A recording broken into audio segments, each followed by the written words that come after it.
আমাদেরকে সবচেয়ে ভালোবাসেন আমাদের রব আল্লাহ। সত্যিকারের ভালোবাসার ডেফিনেশনটা হচ্ছে যে আপনি নিঃস্বার্থভাবে কাউকে ভালোবাসেন। আমাদের আশপাশে যারা আছে, যারা হালাল, ইভেন হালাল, আমার মা, আমার বোন, আমার বাবা, আমার স্ত্রী, আমার ছেলে, আমার মেয়ে, এদেরও যদি কখনো স্বার্থে আঘাত পড়ে, দেখবেন সেও আপনার পাশ থেকে সরে যাচ্ছে। এমন হয়নি কখনো? আপনার বন্ধু, আপনার ব্যবসার পার্টনার, আপনার বস, আপনার কলিগ, ওদের স্বার্থে আঘাত হলে ওরাও সরে যাচ্ছে পাশ থেকে, জিগরি দোষ সরে গেল পাশ থেকে, হয় না এমন? ভালোবাসা দুই প্রকার। বলেন কয় প্রকার? আমার সাথে বলেন, এখানে শেষ করে দিব 10টা মিনিট। ভালোবাসা কয় প্রকার? একটা হচ্ছে নিঃস্বার্থ ভালোবাসা। কি স্বার্থ? কোনো স্বার্থ নাই, নিঃস্বার্থভাবে ভালোবাসা।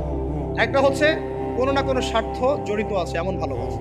আপনার স্ত্রীর চাহিদাও যদি আপনি পূরণ করতে ব্যর্থ হন, দেখবেন স্ত্রীর সাথে আপনার গন্ডগোল লেগে যাচ্ছে, যদিও সে হালাল বৈধ। তাই না? এমন হয় না অনেক সময়? আমি তো অনেকদিন বলেছি, অনেকদিন আগেও বলেছি, 5 বছর 6 বছর আগে, যে মানুষ আসলেই মানুষের অবস্থানকে মূল্যায়ন করে। ভিতর থেকে মানুষকে শুধু মূল্যায়ন করে আল্লাহ রাব্বুল আলামিন। না হলে কি হতো? এই যে এত অন্যায় আমরা করেছি, আল্লাহ পাক কি আমাদেরকে ছেড়ে দিয়েছেন, ফেলে দিয়েছেন, গজবে ধ্বংস করে দিয়েছেন? এই যে আল্লাহ পাক যে আমাদেরকে মহব্বত করেন, ভালোবাসেন, তার প্রমাণ এগুলো।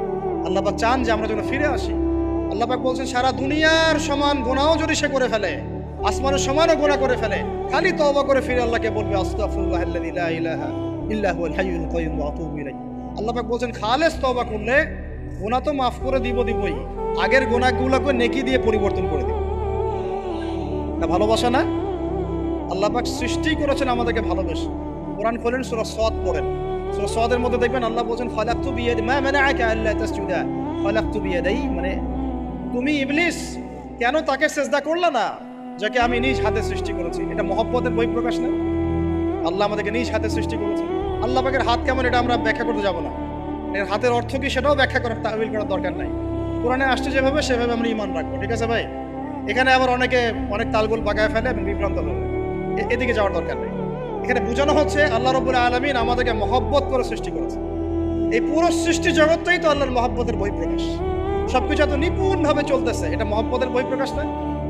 আমি আপনাদেরকে নিয়ে যদি কোনোদিন কক্সবাজারের সৈকতে তারা দেখাতে পারতাম, তাহলে আমি বুঝাইতে পারতাম আপনাদেরকে যে এই মহাবিশ্বটা ঠিকই আছে কি। তারার মধ্যে একটা গাণিতিক ক্যালকুলেশন আছে যেটা সবাই জানে না। যারা একটু অ্যাস্ট্রোনমি নিয়ে পড়াশোনা করেছে তারা জানে। আপনার মানে মাথার বিবেকই উল্টায় যাবে যে এত সূক্ষ্মভাবে কিভাবে আল্লাহ রাব্বুল আলামিন এই মহাবিশ্ব সৃষ্টি করলেন। এক চুল এদিক ওদিক হলে পুরো বিশ্ব কায়নাত ধ্বংস হয়ে যায়।